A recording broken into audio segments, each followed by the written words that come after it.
Hello नमस्कार दोस्तों, मेरे चैनल में आप सभी का स्वागत है। उसके साथ रहे जिसकी तबीयत खराब हो, उसके साथ कभी नहीं जिसकी नीयत खराब हो, क्योंकि जिसकी तबीयत खराब होती है उसके लिए दवा है, दवाइयाँ किया जा सकता है, उसका इलाज किया जा सकता है।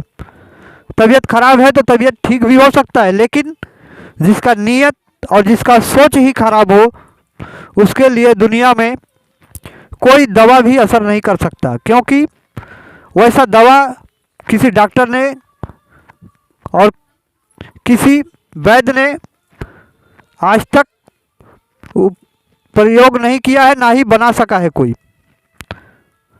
वैसी कोई दवा बनी ही नहीं है जो किसी के दिमाग की सोच की अंदर किसी के लिए हिंसा हो, जिसके लिए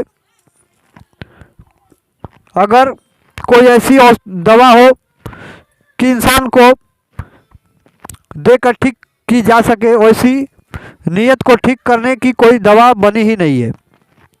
इसलिए अगर शरीर में कोई कष्ट है, कोई भी तकलीफ हो, कोई रोग हो, ऐसा कोई रोग नहीं जिसकी बनी आज तक दवा नहीं। हर रोग की दवा है, हर सोच का इलाज है। लेकिन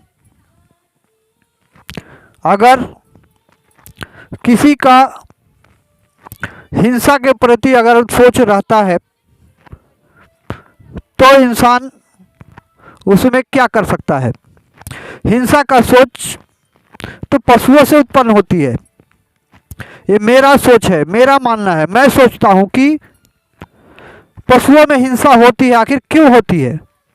क्योंकि एक पशु को या किसी और पशु को यह ज्ञान नहीं कि जो भोजन, जो अनाज किसी पशु के सामने अगर मिला है तो उसके आसपास वाले पशु को भी शायद मिलेगी, उसमें हिस्सा मिलेगी। इसलिए खाकर अपने आप को जीवित रखने की लोभ से, इस लालच से पशु आपस में झगड़ते हैं, लड़ते हैं, हिंसा करते हैं, हिंसा की सोच रखते हैं, क्योंकि पशुओं के पास ज्ञान नहीं होता। लेकिन इंसान में ऐसी क्यों? इंसान तो एक बहुत ही ईश्वर की बनाई हुई बेहतरीन एक प्राणी है, जिसके पास ज्ञान भी है, सोच भी सकता है, इंसान समझ भी है, लेकिन फिर भी हिंसा करता है। क्यों? क्योंकि इंसान के अंदर भी पशु की सोच की भावना की जैसी ही लालच, लोभ भरी पड़ी है, जिसके कारण ही यह हिंसा का सोच किसी के अंदर आ सकता है। अगर किसी के पास लालच और लोभ की भावना ना हो तो उसके मन में कभी हिंसा का भाव उठ नहीं सकता। जय हिंद, जय भारत।